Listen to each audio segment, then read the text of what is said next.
Are you struggling to generate more leads for your business? You're either spending too much time manually searching through your contact list, or you've bought a bunch of tools that aren't generating the revenue that you're looking for.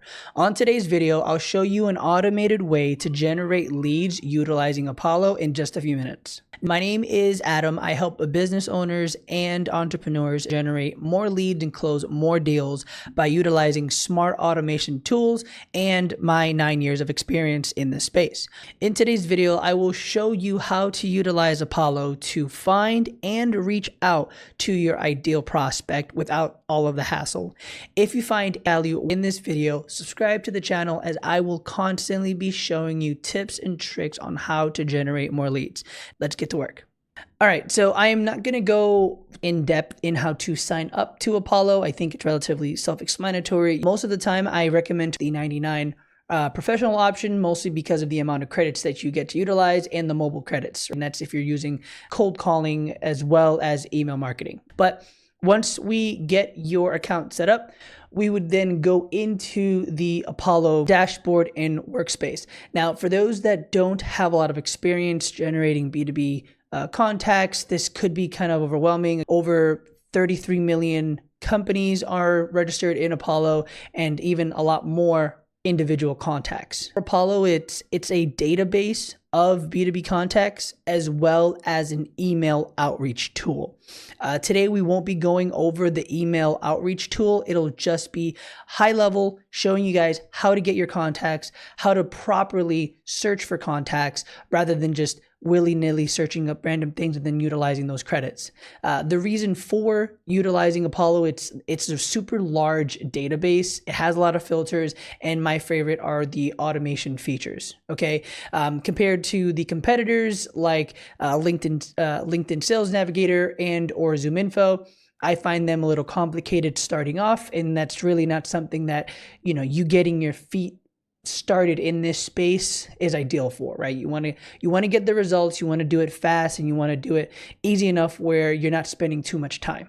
Okay, so beautiful. So as a high level of Apollo, the way that the platform works is you come in, you have your homepage, you have your people level, you have your contacts, you have the lists that you actually generate, the data enrichment options that you would have. Let's say if you already have a list of contacts that you want to upload into Apollo, you run them through your data enrichment. Boom, now you have a cleaner list.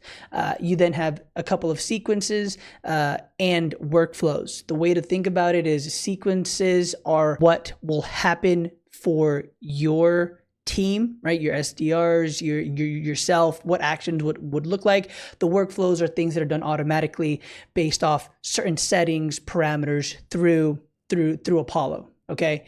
Then you have your emails where you're able to track your emails, how your call logs are looking like, and then any meetings, conversations, tasks, workflows, and then all of the beautiful analytics that we all love and die for, right? So again, just to kind of go over the overview on how to generate a contact list. When I first started, I always wanted to figure out, okay, well, based off my ICP, so my ideal client persona, who am I targeting? How should I target them, etc. A very super high level way to do it is first get your company outreached first. So your company filters first, and then go after your individuals. Specifically because Apollo, because it has all of this data, it could give you misleading information. And the biggest thing here is you don't want to spend a lot of time. And when you do pull a contact, you want to make sure that it's valuable and exactly who you want to talk to.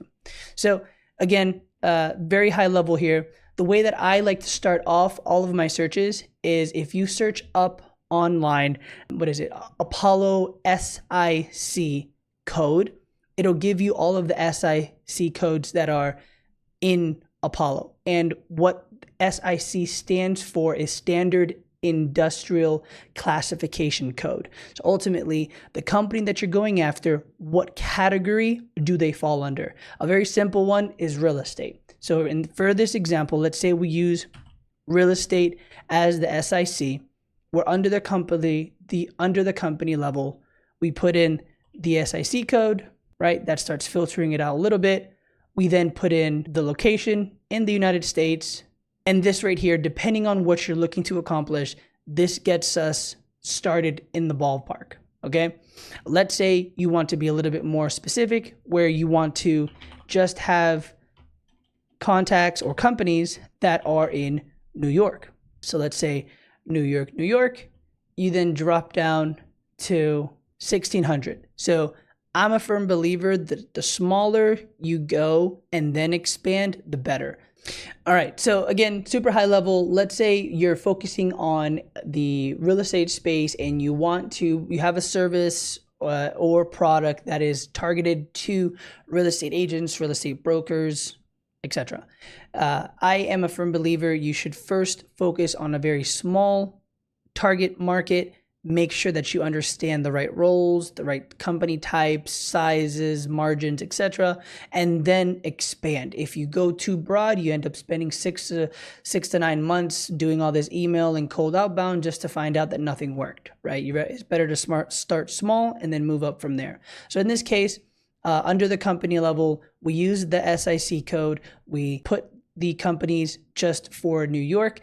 We're not separating the revenues. We're not separating how many employees they have. We're not doing any of that. We just want, hey, this is the SIC code and we want them to be in New York, right? You can select up to 10,000 companies at a time, but in this case, we're able to select 1,500. We select those and then find the contacts in those business. So in those 1,600 companies, we get an available amount of 59,000 contacts. So from here is where you start segmenting who you're trying to talk to, the decision makers, how will you be reaching out to them, etc.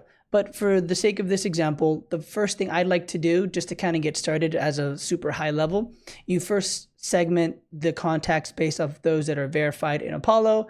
I would then, let's say I'm targeting just business owners. You would have the business owners here in these set companies. And then that would be a good start. Depending on your service or offers that you're pitching out to, that would be a start. From here, you then take these contacts, these 104, you select all of them, and then you put them into a sequence.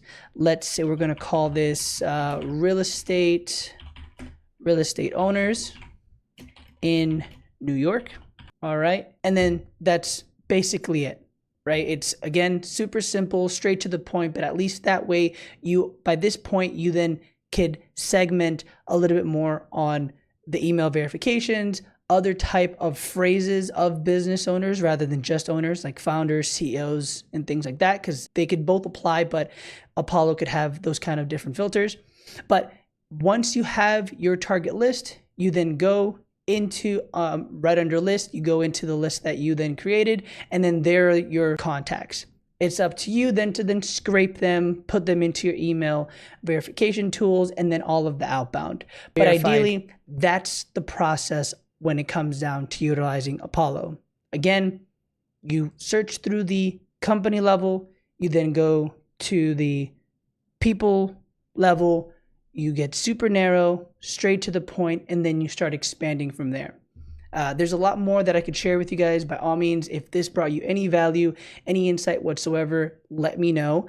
I would love to kind of dive a little bit more into Apollo on what you guys are looking for, but I hope you enjoyed this video. If you did, thumbs up, subscribe, and I'll see you guys on the next one.